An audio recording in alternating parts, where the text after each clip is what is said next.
Good afternoon, everybody, and thank you very much for all joining us for this extraordinary opportunity to pick the brains of some of the smartest, sharpest people in this fascinating field and emerging field of cybercrime. Monash University run these regular tech talks, and this one I'm sure will live up to the reputation that they're rapidly gaining. I'm Jon Faine, I'm a graduate of Monash University, proudly, and I've been asked to host this particular hour. I'd like to start off by respectfully asking you to acknowledge the Wurundjeri and Bunurong peoples of the Kulin Nation and the traditional owners and custodians of the land on which we're meeting today. Pay respects to their elders past, present and emerging. And I personally would like to express my impatience for a treaty or treaties in order to try to deal with some of the mistakes that we as a young nation have made in our recent past. I'll just briefly mention to you who we have.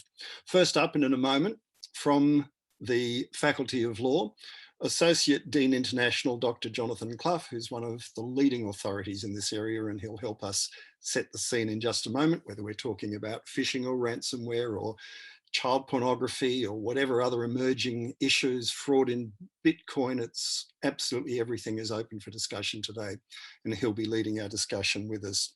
We're very lucky to have joining us Chui Yong, Head of Data Science is her formal title at the Australian Federal Police. Now, she herself will explain there are some obvious operational sensitivities in what she can cover, but we're very lucky to have access to someone who's actually at the coalface as well. Dr. Campbell Wilson is co-director of what's called ALEX, the Artificial Intelligence for Law Enforcement and Community Safety Lab. He's Associate Dean International at the Faculty of IT at Monash. And saving the best for last, from Corrs Chambers Westgarth, one of our biggest and most experienced law firms, National Forensic Technology Manager, Phillip Magness. And thank you all very much. And I'm looking forward to your questions, and I'm looking forward to them working with each other through the course of this webinar as well. Jonathan, if we can start off, what do you see as the major challenges that we're facing? There are the perpetuals that technology, we're always chasing our own tail, but what do you see as the emerging major challenges that we have to address? There's a couple of things that I would highlight that I think are definitely emerging at this stage. One is the role of organised crime in the cybercrime space, and that can be traditional organised crime networks that we're kind of familiar with, but also looser affiliations of criminal actors often operating across jurisdictions, and that adds a level of complexity. It also illustrates the point that we often think of cybercrime as hacking and involving data, but increasingly cybercrime is across the range of criminal offending. So if you think of organised crime networks involved in trafficking, whether that's drugs, firearms, people, these businesses all use technology in the way that we do. And that provides a challenge, but also an opportunity in terms of detection. Another challenging issue is the blurring of national security and cybercrime. We get this blurring of the discussion about attacks against our national security and more traditional law enforcement. And we see that with the potential for state-sponsored attacks, for example, adding a whole other dimension to the sophistication of attacks. But also it influences how we debate things like law enforcement powers and privacy. When you bring national security into the debate, it complicates things. It's not that it shouldn't be there, but traditionally we've discussed national security and law enforcement separately, and I think cybercrime really brings those two things together. So that's two things I would highlight as particularly challenging. I don't want to trigger panic in anybody's mind, but one of the things that's always troubled me the most has been that the people we're asking to solve these problems in the sense of making laws and setting policies are often remarkably ignorant about the space they're being asked to regulate. How do we fix that? I don't know how we fix it, but I would absolutely agree with you. The quality of the debate, I think, definitely does need to be improved, and people need to get engaged in these issues. These are very serious issues to discuss, and there are very genuine needs for law enforcement. The trends happen very, very rapidly, but there are opportunities for review, and there have been reviews of legislation, and that's a very important process. It's interesting when you compare to other jurisdictions, because we don't have constitutionally protected rights. I think that really changes the discussion. If we look at similar measures, if we look at data retention schemes, for example, in Europe, which are discussed and often struck down by courts in those jurisdictions, The debate is very different where you have protected rights in a way that we don't. So I think we're quite distinct in that way. All right, I'll come back to you shortly. Chui, if we can draw on your experience at the coalface, and just a very quick warning to people, we're going to have to discuss as part of the conversation some of the more unpleasant aspects of cybercrime, which is child pornography and the like. And if that raises difficulties for people, you may choose not to participate in this small part of the entire conversation, or on the other hand, there are many organisations that can help you if this causes you any particular concerns or emotional issues. From the federal police point of view, Chui, there's so many issues and so many aspects to this. What do you regard as the biggest problems? Thanks, John, and thanks very much for the introduction before. Hello, everybody. I am, of course, as have been introduced, the head of data science at the Federal Police. I just need to jump in here and say that I am here in my professional capacity, but I'm not here as a representative of the AFP, that being a government agency and a law enforcement and policing agency, of course. I'm delighted to participate in this conversation.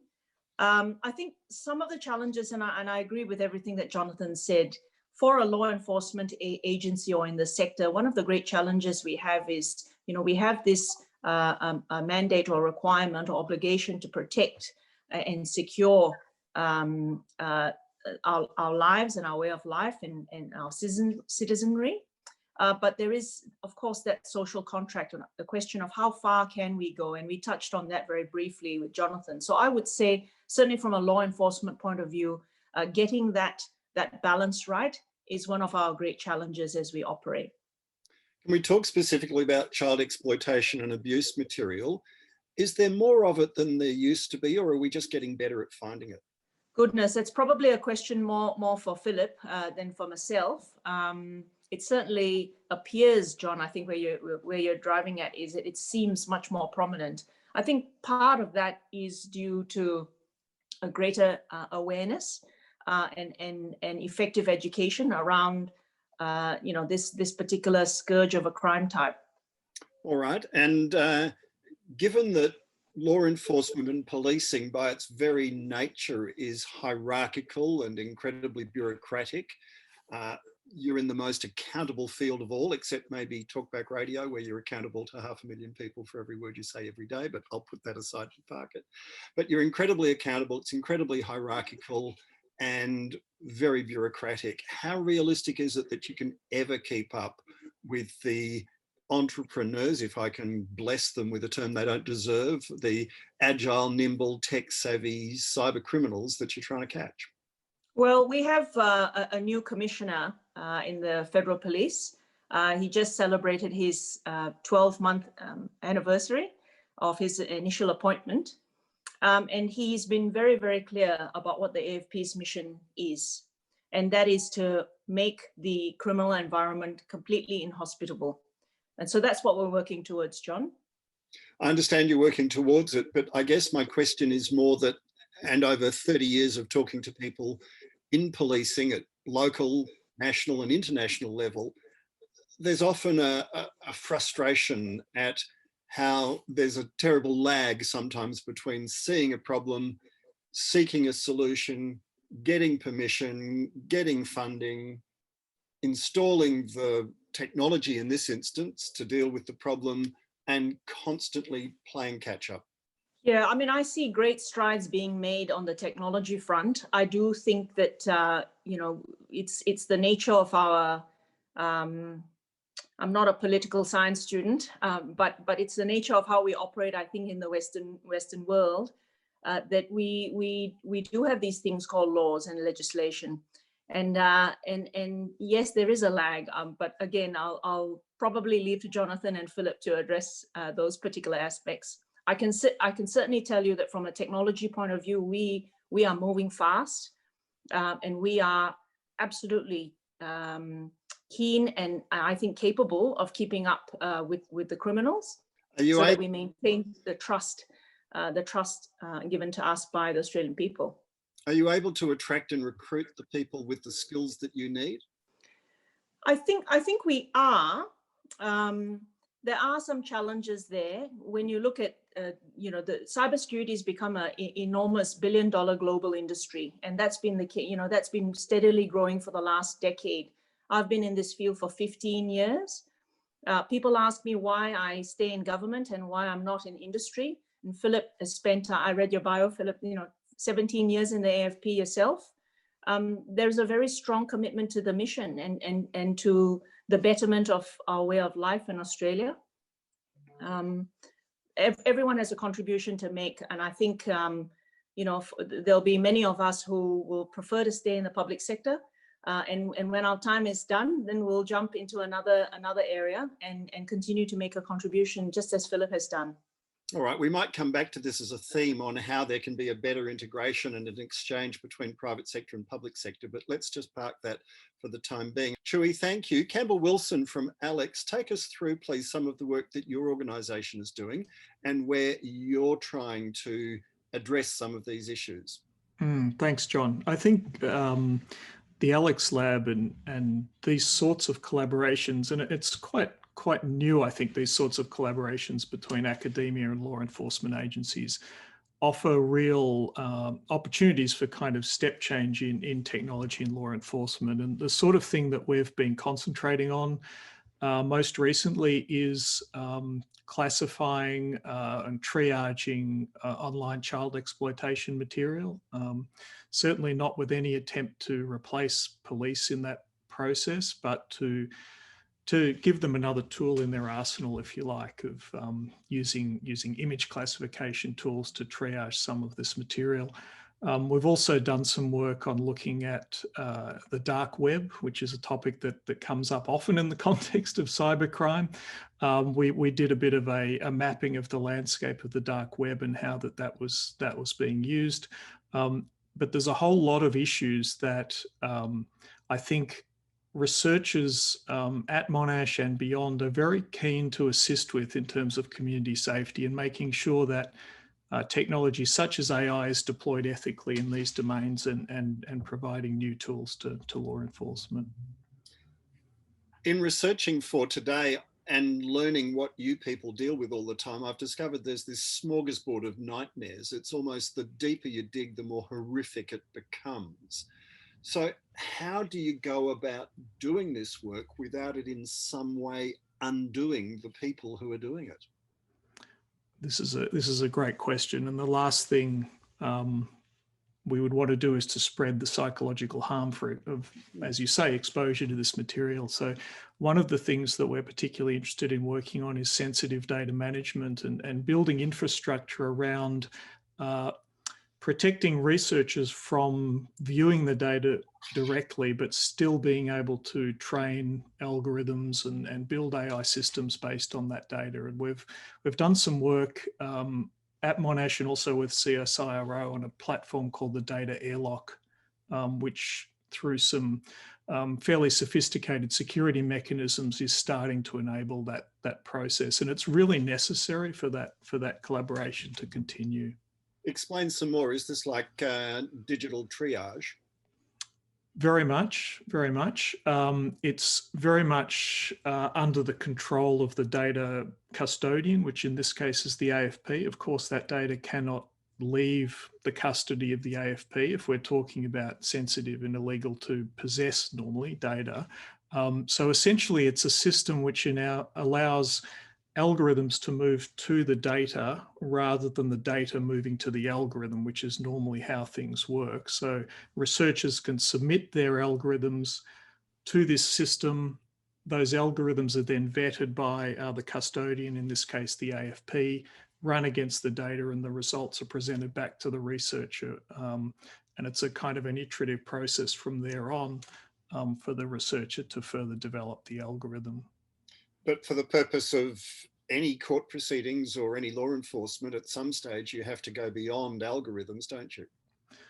Absolutely, and this is a very important issue with AI and machine learning, in that it's not often clear how these algorithms make their decisions, and increasing the explainability and transparency of that whole process will absolutely be necessary if this is ever to be used in any large scale in a court, for example. So we're doing a lot of work in that area as well.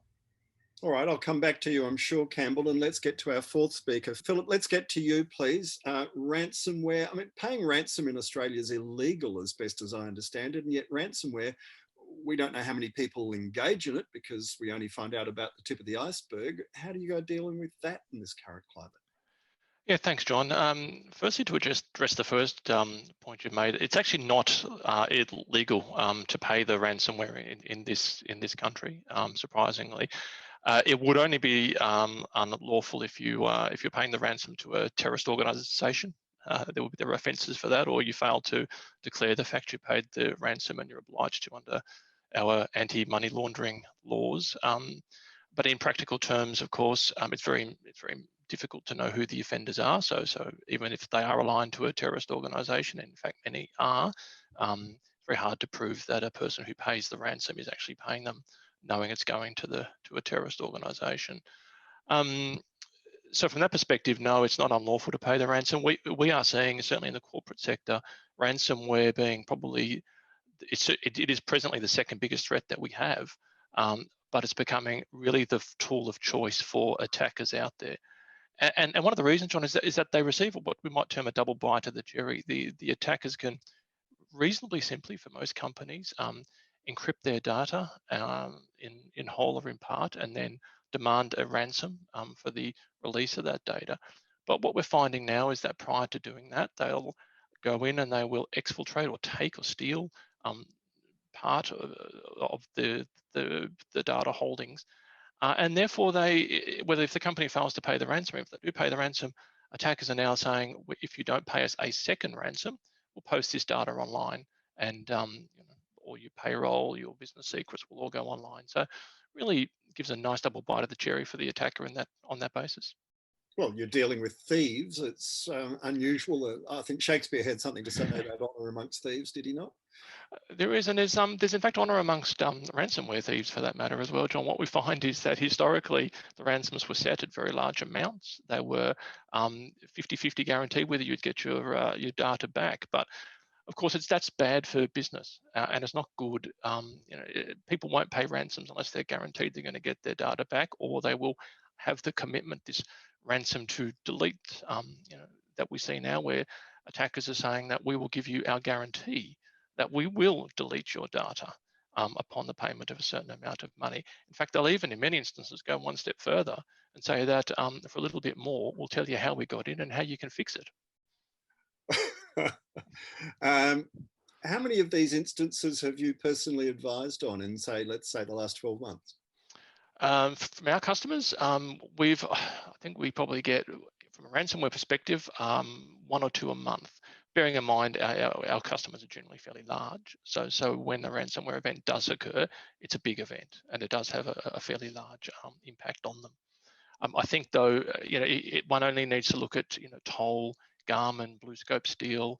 I think Spotless was reported yesterday of being a victim of ransomware as well. These are big companies, and even big companies with big IT infrastructures, they fall victim to ransomware as well. And it has crippling effects, both in terms of the loss of data, time taken out, but importantly, the reputational the reputational impact on these companies is huge. And I think Toll is probably the biggest example of that. Yes. Look, I do remember some years ago, your former colleagues, when you were in the law enforcement in the Queensland Police Service, I think it was, did some research on money being sent to Nigeria from Queensland Bank. And they measured every transaction between Queenslanders and Nigeria on the basis that there wasn't a lot of legitimate traffic between banks in Queensland and people in Nigeria. And then they did, if I can summarize very quickly, most people I'm sure on this webinar will be familiar with this, they found that there were any number of people, far more than anyone realized, falling for the Nigerian scams, thinking they were inheriting Idi Amin's estate or Lady Di's money or whatever it might be. But the astonishing thing I want to focus on is that when the individual victims of these scams were approached by Queensland law enforcement officials, the overwhelming majority of them, something like 65% of people, didn't believe they were being scammed, even when the police brought to their attention the prevalence of this now notorious scam. How do you save people from themselves, whether it's the Nigerian scam or phishing or ransomware or whatever else it might be? That's an extremely hard thing to do, John. You know, I think one of the other ones, in addition to that, is scams involving people on dating sites. Yes. and sending money. And people, the night show us how terrible that can be. Yeah, and I mean, when I was in the police, we investigated that quite often, and it's more along the lines of these phishing scams and these love interest scams, or whatever they may be, where they occur. Often they don't just occur through email; they occur through social media. They occur through perceived relationships being formed over a period of time. And for some people, unfortunately, John, this is all they have to talk to. This is what they come home to every day. There's emails, there's text messages, there's whatever they are, and they genuinely believe they are talking to someone legitimate at the other end. And you know, they will take that as, because you know, they need that to be the case. They need to believe that there is someone there. They need to believe they have hope, and when they have that, they'll pay all sorts of money to get that. If in the face of absolute, you know, 20 people can tell them otherwise. Until they actually come to that conclusion themselves, it's probably likely they'll continue to pay money and continue to fall victim for these things. All right. Now, I know you have to leave us a little early because you have another commitment you can't change. So I'll just spend a little more time with you, and we'll get to the questions in just a moment as well. What do you say of the general standard of digital literacy in Australia, if indeed we have public health messages now, we have financial literacy messages now, we've had a Royal Commission into scams in aged care and finance and all sorts of other things that's lifted the level of public awareness, but I'm not aware of anything particularly effective that's ever been tried to warn people about now things that have been around for a decade. Yeah, they have, John, and I think, I mean, I certainly haven't seen any, you know, any public advertising campaigns, any adverts placed by the government to say that, you know, this is what a phishing email looks like. This is how to implement some of the most basic security controls that would mitigate probably 60, 70% of these things. I mean, if we take email, for example, you know, or Facebook, whatever accounts you have, you know, the simplest thing, and the Australian government gives great guidance. They basically give you 8 points to safeguard your, they call it the essential 8, but 8 points to safeguard your security of your data. Number one of those is implementing, you know, multi-factor authentication. That is not just having a password, but having a code that gets sent to your phone or a text message when you try to log into your account. So even if you fall victim to an attack, that's one thing, but they may have your password, but they still can't get in. All of this is available on every single platform, usually for 1 or 2 buttons. You know, you got to press it. It's very simple to implement, takes a minute or two. All of this is present. You know, the banks put it in. If you try to add a new BPay biller for $1.50 transfer, you've still got to put in a code. But the big vendors don't mandate that. You know, you don't need multi-factor for Facebook, for Gmail, for Google, for these other ones. And in fact, up until recently, most companies didn't require it for their entire data holdings on some of the big platforms either. And so I think education on some of the really simple things would be really useful. Chui, let's go back to you then. And I know you're not here to represent the Federal Police, but you do work in this area all the time. Banks, for instance, they take in the attitude that, well, a bit of credit card fraud is worth putting up with because we make so much money out of the rest of the system. Are we approaching digital and cybersecurity the same way? Well, we have to put up with, in order for the system to work as seamlessly as it does, we put up with a little bit of bad stuff that happens around the edge. Is that the mindset? No, I don't think that would be the case. I don't think that the organization would view it quite, you know, at all that way. We do have a prioritization system because, as you can imagine, the volume of crime coming through means that, you know, we do need to work out which ones, you know, are most deserving of a taxpayer attention. And there are a range of, you know, different metrics by which we come up with that prioritization. All right. I'll come back to some of the other issues as well, but I want to get back to Jonathan on this. Do you think we need urgently some sort of national leadership of a digital literacy campaign? Because the cost to the economy and the community, I don't know if anyone's got a figure for it, but it must be phenomenal. It also needs to be targeted to where the people are active in terms of, when we're not looking for television ads anymore, you know, the public campaigns need to be different. I think government websites certainly seem to be improving as a source of information. I agree with you, it should be targeted. And this is across the range. This is materials for your children online, how they can interact online safely, for example, as well as financial cybersecurity. But I was going to pick up on your point about sort of institutional attitudes to this, and it actually comes back to community attitudes. We want technology now, and we want it to be straightforward. How many times have you been told to have a difficult password? And yet we know, surveys will show, people are still very lazy about their passwords, let alone two-factor authentication. And we had chips added to our credit cards some time ago, and then we got PayPass. So we're just tapping away with our cards. And it's this interesting blend between our need for new technology and for it to be really simple and really easy for us to spend money, comes up against this cybersecurity message. There's contradictory messages there. And just to add to that, one of the emerging trends for some time now is what's referred to as the Internet of Things. For some reason, our fridges need to be connected to the internet, for example. Mine personally isn't, but I'm sure at some point it will be. And so you have literally billions of devices connected to the network, and they're often not securely built. They don't build them with security in mind. And they become vehicles, believe it or not, for cybercrime. So there are whole botnets of computer networks that are built around insecure networked devices. So I think there's a broad community point. Yes, you can get the message to people, but they want things now and they don't want it to be difficult. And I don't have an answer to that. I just think there's a culture, there's a clash there of message. Well, there's a clash of values and culture almost, isn't there? I mean, privacy is all but dead. You've got devices that are eavesdropping and phones and the like that are eavesdropping. And here I am on a laptop. I've turned my phone, actually turned it off for the first time probably in weeks. I've turned off my iPad for the first time in weeks, and I have no idea how a phone call comes straight through to my laptop when my phone and iPad are both turned off. I didn't even know that my laptop could receive a telephone call when the phone's turned off. But there you go, how embarrassing. And I regard myself as reasonably tech savvy. So the people who control this stuff, they're only interested in the bottom line. Surely they're sort of leaving to everybody else. Just staying with you, Jonathan, they're leaving to everybody else to clean up the mess that this technology is creating whilst they're chasing extraordinary profits.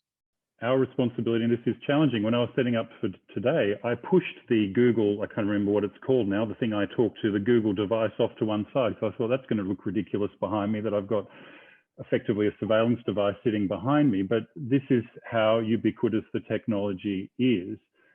I agree with you, people taking their privacy seriously. I'm not sure, we're so keen to sign up for things. Yes, I'll log in with Facebook. Yes, I'll hand over my information. I mean, that's not a legal issue, but that makes enforcement very, very difficult because there are so many ways, as Phil has mentioned, that you could really cut back on the level of crime. But we tend to not take it seriously as a community. I think that is a very significant problem.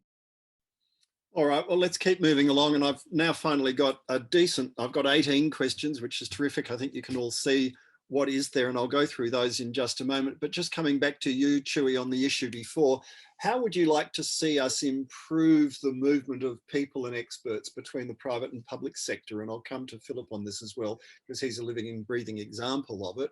From the federal police point of view, can you get access to the right people at the right time when you need to? I think we can. I saw a question there. I'm not sure if I'm supposed to, John, but I had a quick look at the Q&A and I saw a question. No, we're very open. I saw a question from you, Greg, asking about job opportunities. I understand that there are folks in the audience who would be interested. I just had to have a quick look at my reference material. The government in the latest cybersecurity strategies put out $1.67 billion over the next 10 years to address the shortfalls in cybersecurity.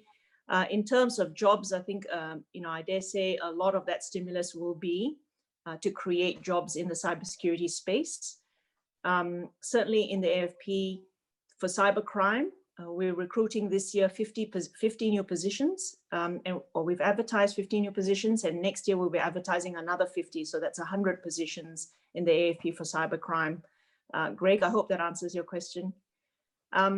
John, in relation to yours, I think we do. I mean, there's so many Australians out there. I meet them all the time. Women in particular are encouraged to join the cybersecurity industry. It's a field heavily dominated by men. So we want to get some, better diversity in this space and in the space of AI and ML, machine learning and artificial intelligence. There are a lot of Australians who are interested in contributing to our way of life and securing it. So I don't think we have a great trouble attracting people.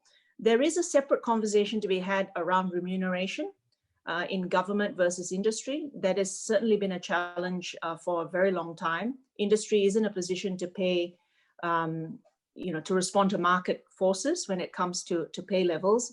And government, in my experience, has a set pay framework that we need to stay within. Absolutely, unless you've got a side hustle helping people sort out land deals at new airports in the west of Sydney, which apparently can be very, very lucrative, but I digress a little bit. Campbell, Catherine's question is, can we have standards or policies to require defined security levels? And Jean says, why don't we have biometric authentication for every single person? In other words, why isn't government taking the lead? We ended up having to standardize electrical plugs, and we've come up almost with some industry standards on other things and sometimes global standards. Why aren't we driving towards digital safety standards and then mandating them for people in this country? Well, I should say, first of all, that cybersecurity is probably not my area. It's more the AI area, but this is relevant because I think large-scale collection of biometrics is a potentially ethical issue to be considered, at least from that point as well. I would say that digital safety standards, absolutely, but I'd be very cautious about large-scale biometric authentication in particular, just because of the potential concentration of one large data store of biometric information and all the ethical and security considerations around that. It's not an impossible dream, though, is it, Jonathan, to come up with some national protocols? And Australia, in fact, New Zealand, after the Christchurch massacre, took a global lead together with France on dealing with Facebook and some of its failings on Zoom live sessions. Australia's taken an active interest now in dealing with some of the media implications with Facebook, I suspect under pressure from the Murdoch media empire, but whatever the motivation, at least we're doing it. What's the problem in taking on some of these huge, but I mean, someone has to somewhere in the world take a stance sooner or later to come up with some international standards. Why don't we?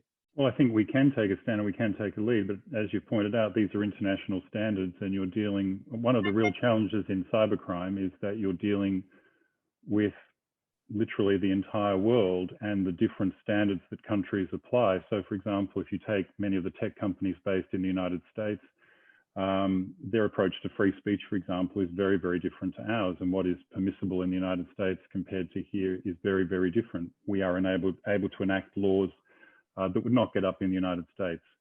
We see European privacy protection measures seeking to have extraterritorial effect in other countries. You get this clash of sovereignty is a major problem. In the legal sphere, the push towards an international convention on cybercrime edges forward because of the Council of Europe Convention on Cybercrime, but the push towards a truly international UN convention continues to stall because you could not get more controversial matters than what we're talking about. And it's not necessarily about the offences. There are very few offences actually that most countries agree on, to be honest. Child exploitation would be one of them, and broadly hacking offences. But it's the extraterritorial use of police powers. These crimes are inherently transnational, and countries are very wary about law enforcement in one jurisdiction accessing data in their jurisdiction. And that's where you see most of the debates at the moment, certainly in the legal space. So for example, the United States enacting laws and entering into bilateral agreements to allow rapid exchange of information with certain countries, but not all countries. So yes, you can take a principled stand.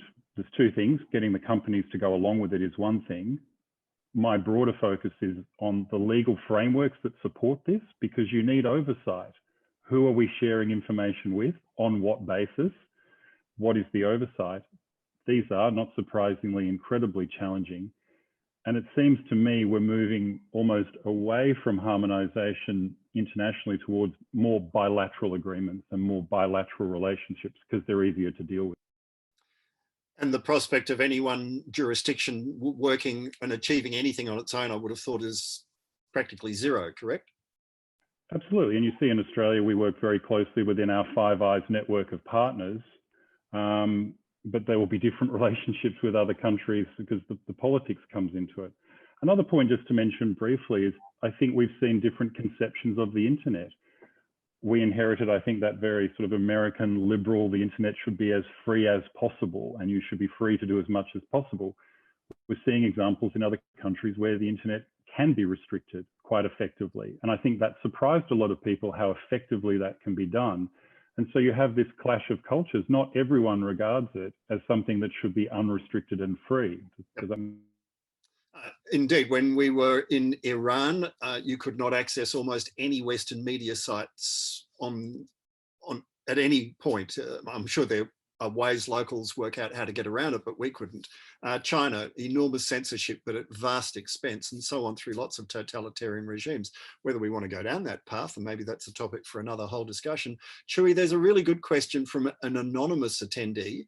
Has the Federal Police noticed, while so many people during the pandemic are working from home during calendar year 2020, have you noticed any change in behaviours as a result of people spending so much time on their computers doing what we're doing now?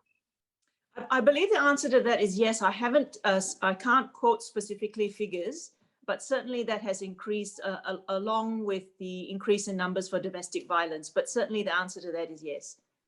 And does that pose a challenge in trying to keep up then, is the follow-up? I think the volume was always a challenge to begin with, and this has just deepened that. And that's why, you know, it's so important that we work with Campbell and the Alex Lab to find solutions that will scale for our work. All right, Phillip, there's always been to me a certain level of irony, if not outright amusement, at the idea that things like money laundering legislation is somehow going to, in any way, dovetail with cybercrime. It's not as if cyber criminals are going to go and do all their terrible work and then fill in a form about transferring funds afterwards. So how realistic is it that when we're told, oh, don't worry, we've got money laundering and international transaction reporting laws and so on, that those are in any way going to be useful? And they certainly won't, John, because most of the cybercrime we come across uses cryptocurrency, and the cryptocurrency falls outside of the general purview, even though it may be captured. It's simply outside the reporting purview of the government in that respect. So very hard. Ransomware is all via cryptocurrency. Exchange of data on the dark web is all via cryptocurrency. And there's not just one cryptocurrency, there's multiple cryptocurrencies as well. So it's extremely hard. And what percentage of ransomware viewers actually have their data unlocked? Why would the perpetrators bother if they're totally anonymous once they're paid? Well, the percentage we're seeing, it used to be about 10 to 20%. Now we're seeing probably 70 to 80% is being unlocked. And the reason it's being unlocked is because, as I said before, it's good for business. People in the ransomware, organised crime generally run these ransomware type rackets. They need to have a good reputation in the market, as odd as that sounds for a criminal, but they need to have a good reputation. And you only get a good reputation by honouring what it is that you say you'll do. People and certainly companies now are actually paying ransoms because they generally, the feeling in the market is that it will be unlocked. Yes, there may be the odd errant organised criminal out there who doesn't unlock the data, but that's bad for business. So generally they do unlock it. Interestingly, John, we're also seeing a lot of insurance companies encouraging companies to pay the ransom. And that's on the basis that it costs the insurance company more for the company to be offline for an extended period of time than it is to pay a small amount of ransom and get them back up and running again. But then you get into the ethical dilemma with hostage taking. All you're doing is you're feeding the beast. Absolutely, 100%. That's right. The Australian Cybersecurity Centre doesn't, and the FBI say, please don't pay the ransom, and they discourage you from doing so. But there's nothing to stop a person, certainly within the laws we have at present, from paying the ransom. For some companies, it's a matter of, if I pay the ransom, I get my company up and running again. or fall under. Well, it's not going to be a hard choice for them. And I think the ethics for them, unfortunately, go out the window in times of absolute crisis. Paul says he got a warning from security at Monash telling him he had an exposed UPnP vulnerability. Now, I don't even know what UPnP is, but either way, it made me think, you know, we're getting used to the idea of no mask, no service in shops. What would happen if some of the big internet providers, banks and the like, people you interact with all the time, said, low level of security, we're not going to deal with you. You are a risk to the rest of us. Lift your game. Otherwise, we're not going to let you conduct your transactions like this. Let's start again with you, Philip, because I'm aware you've got another commitment, and then I'll work my way through each of the panelists. Yeah, certainly, John. I mean, from a large corporate perspective, generally clauses along those lines are actually written into contracts, and they, if two contracting parties, one of them comes across the other party and their security is not up to scratch, then that's almost a termination of contract type clause. In terms of it more generally, the Australian Cybersecurity Centre is actually fairly good in this space. They quite often will go to certainly our clients and say, we're aware that you have an open vulnerability on this server, and they'll proactively call them and say, would you like us to assist in this and to fix this, or we'll just flag it to your attention, and off we go. So I think it is fairly common for the government to step in there, and they're doing a reasonably good job on that. We also get a number of security researchers who sort of devote their lives to identifying these vulnerabilities, certainly in the corporate space, and informing them of that as well. So I think it's being reasonably well handled. I think it's the unknown ones which cause more of the issue. Is there an insurance product? Does someone come up with a product specifically in insurance against ransomware? In other words, saying, you can, you know, if I want to live in a bushfire prone area, I can take the risk and say, okay, I love the bush. Once in 100 years, it might burn down and I'll lose my house and everything that's in it, but that's a risk I'm prepared to take. Can I do the same and say, look, I'm not going to bother with all of this. It's such a random event. It's so unlikely, but I want to have insurance in case it does. Well, I think ultimately cyber and cyber crime is a business risk. It is absolutely a business risk, and you have to weigh up the cost. I mean, we could fix cybercrime completely. There'd be no problems at all, but it would be so cost prohibitive that the average company could not survive. And so it is ultimately a business risk. It comes down to the risk posture of what the entity is willing to have suffer for them effectively, and that comes down to the type of business that they're involved in. And it also comes down, I mean, you know, cyber insurance, for example, is literally along the lines of looking at the risk, and they'll look at the individual entity, what it is they hold. They will potentially look at their security posture and the maturity of that posture, and then allocate an amount of insurance and a premium based upon where they think that company is at. Chui, can I turn that around a little bit? I'm of the view that we're being let down by some of these high-tech companies big time.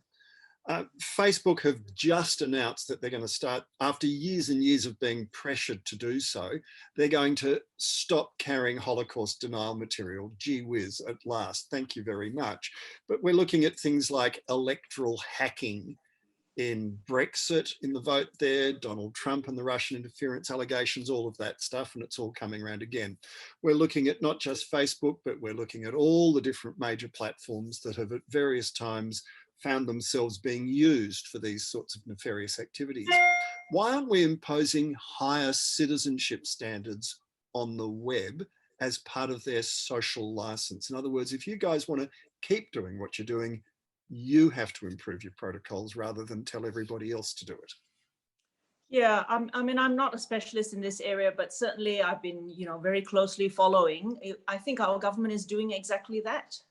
You know, we are taking these discussions to the FANGs, as they're called, of course, and asking them to lift their game.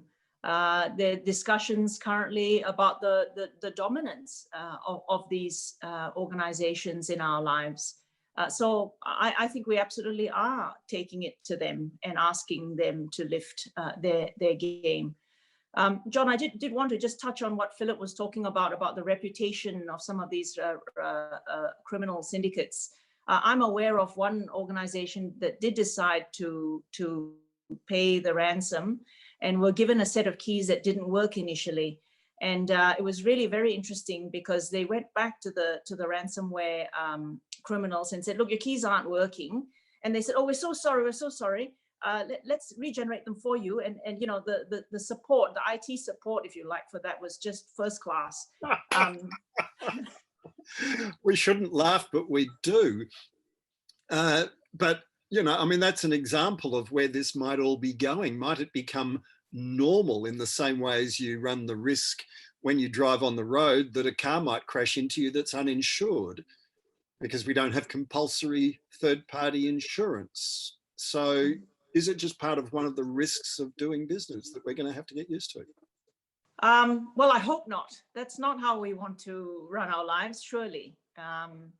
Yeah, I agree. Justine just put a comment out saying, you know, we can't fathom this. And I think government is taking a lead here. Yeah. And, you know, the advice is not to pay the ransomware. But of course, you know, the government's not in a position to, and you know, will not say you can't.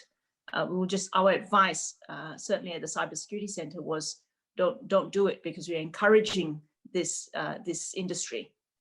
All right, and just still on law enforcement, Richard's question is long and detailed, but it's about Four Corners the other night and how there were multiple stories of women who had matched up on Tinder with men who then sexually assaulted and sometimes brutally raped them.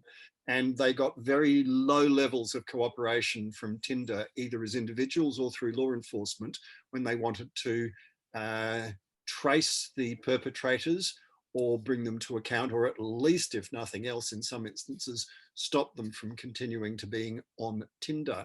What level of cooperation do you think you ought to be getting as opposed to what you do get from some of these enormous corporations?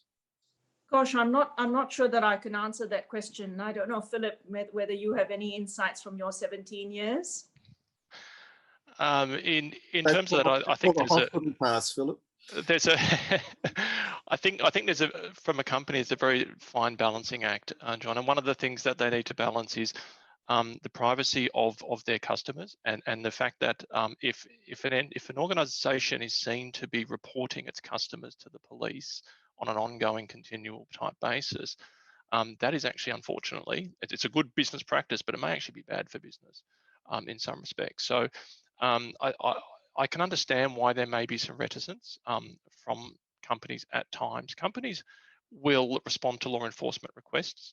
They will do whatever it is that law enforcement wants them to do, and companies will, if there's gregarious breaches, act upon those. But I think to make the company the policeman of its own customers at times can sometimes be a bit of a challenge for them. Yes. Campbell, on this issue, what's your view? I think this is the issue with private companies and having such a role in our lives now. And I think, as Jonathan pointed out before, I think we've been like slowly boiling frogs. You know, we've kind of been accepting all this private data holdings where, you know, 10 years ago, if you told me I'd have 3 Google surveillance devices in my house listening to every single thing I say, sending all that data back to some company in the US, I'd say, are you kidding me? I'm not an idiot. But apparently I am. So I think there will be a tipping point, yeah, where we do need to start regulating this, and we'll kind of have to wake up. And I think it's happening very, very quickly. And the Tinder example I thought was quite shocking. Actually, I did see the program, and I think we're getting to a point where we do need to tackle this more seriously. I think we're well beyond it personally, but that's just my my view from the side. Jonathan, can we touch on, while we've only got another 10 minutes or so, can we touch on facial recognition, which is rapidly becoming ubiquitous? It's becoming just a tool, a business tool that everyone's using, and states are using them. State actors are using them, of course, in some countries in order to have mass surveillance of the population. But now we're finding, you know, you can be at the self-checkout in the supermarket and it's filming you and building up a profile of you. What do you see as the challenges there? Well, I think one of the challenges Campbell's already alluded to is the storage of this information. I mean, that sort of data set, which can then be used, obviously, to authenticate you. People put great faith in these authentication measures, but the potential for them to be abused is absolutely there. They are digital files that can then be acquired and used, either by the agencies that collect them or others who acquire them illegally. I think it's incredibly risky. and concerning, really thinking about the consequences. And we've also seen now with some of the sophisticated editing tools that are available to just about anybody that you can superimpose someone's face onto images to present to the world an event that never happened. It's not going to take long. In fact, it's probably already happening that people are being blackmailed for something they never even did. What do we do about that? Campbell and I are part of a project starting to look at the early phases of this. I mean, one aspect is, from my perspective, is criminalizing it. This type of material is used as image-based abuse, for example, the ability to take someone's image and place it into a pornographic image, for example, create a video as a form of image-based abuse. Yep. There are laws dealing with that, but again, prosecution is difficult. To come back earlier, John, about companies like Facebook, often you're relying on cooperation once there's a prosecution in place, whereas victims often just want the images down. They don't necessarily want to go through with all of this, and you need it further upstream, if that makes sense, before you get to prosecution. You just want the image off there. And that can be more challenging because they're not responding to any lawful request. And another aspect that Campbell might touch upon is, are there technological ways of trying to deal with image, deep fakes and to detect them? I think that's incredibly challenging. And when you look at particularly the political uses of this, I think I'm never going to be surprised by what technology is used for, but recent times showing the potential for this to be used in political processes, speeches that were never made, etc., just adds a whole other layer that's, I think, beyond cybercrime. It just goes right to the heart of our society. Well, it goes to the foundations of democracy because it feeds the conspiracy theories, but that's perhaps something we can suggest to Monash for another topic for another day if people want to go down there. But Campbell, you were offered an opportunity by Jonathan there, who, usurping my role, was deciding that you'd be a good person to bring in on this, and I'd love to hear from you. I guess all I would say at the moment is that it is a bit of a technological arms race. These deep fakes are getting better and better. At the moment, there are some reasonably good techniques at detecting those, but we can't be certain that the tipping point won't go the other way. And I think it's time now, as Jonathan said, to start looking at the legal and legislative responses and do some thought experiments as to where this might put us in 2 or 3 years if all this material is out there that we can't guarantee its provenance, and we don't know what's true and what's not. That's the scary scenario, of course. Now, Jeff may be doing a bit of insider trading here. He asks, do Monash have any plans for collaboration between our cyber security postgrad students and law postgrad students who are interested in tech law? And there are a few questions further back in the history of this webinar, people saying, I'm interested in this field, what's the best way to get into it? So let's stick with you, Campbell, because it's a question very much within your patch. Sure. And we didn't place the question. It's a great question. Contact us. We are very much interested in interdisciplinary research and study. And I work with Jonathan. I also work with criminologists at Monash and beyond. And in fact, I think that's one of the great things about the Alex Lab is that it's a way for the AFP and for Monash researchers very broadly, not just in IT, to start attacking some of these problems. So Jeff, get in touch. There is plenty of opportunity.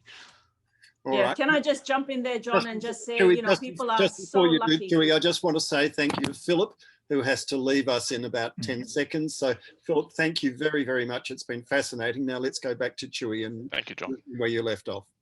Thanks, Phillip. Thank you, John. I was just saying, folks who are listening in and interested in this interdisciplinary area, you're very fortunate. We're at a time where you can really work on both fields. When I graduated with my law degree from Adelaide University, technology law wasn't a thing. So I had to choose between technology or law, and I went down the technology path. So it's very exciting. Well, it is. And that brings us back to the need for a sharper collaboration, surely, and Jonathan, I think this is very much for you, between universities and industry. So the reforms that the federal government have just got through the parliament say that they're wanting to focus more on industry and job-friendly research areas. Surely this would be pretty much at the top or near the top of your list. I would absolutely agree with that. And it has to happen. We won't get reform unless we work in an interdisciplinary way. We need to understand each other's perspectives. As a lawyer, I don't understand the text perspectives. I'll say Bitcoin and AI as if I know what they mean. I need people like Campbell to help me, and vice versa. So this is absolutely vital. We won't deal with this if we stay in silos, and we need to work with industry. All right, and there's a really lovely question from anonymous attendee just before we're running out of time, and I'll run through the three of you with it. Do we need an internet ombudsman? Do we need a new consumer protection specialist, because the telecommunications industry ombudsman is overwhelmed just with trying to keep people's internet and phone accounts, the consumer side of it going? But what about someone who has a deeper understanding? Would it be something, Jonathan, staying with you, something that you would be supportive of? I think I'm trying to think. I think we have a cyber ambassador, don't we? I mean, I worry at one level about more layers of bureaucracy is the wrong word. There are a lot of agencies in this space, and I think some coordination around that would be certainly desirable, but we certainly have a lot of agencies in this space. Chui, do you think it would be useful?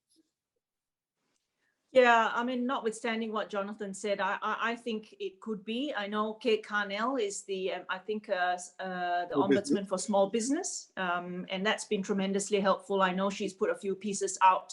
This would be a tiny part of her overall task, though.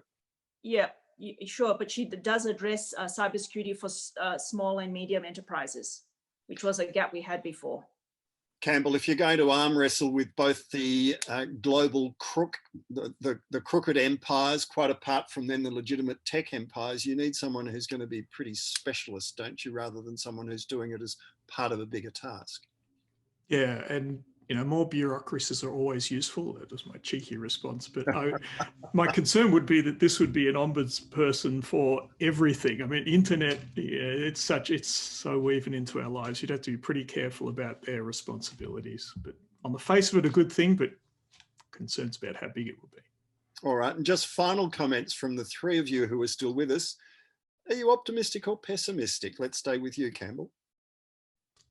Very optimistic, very optimistic. And I think technology gives us more advantages than disadvantages in this space. And I'm very optimistic that these tools will assist law enforcement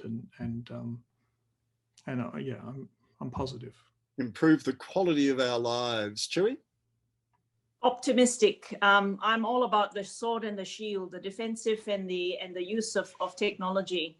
I see tremendous good, which is why I've moved from cybersecurity, which is the shield, over into the data, because I see data as the next big thing that needs investing in. Jonathan, optimistic or pessimistic, finally?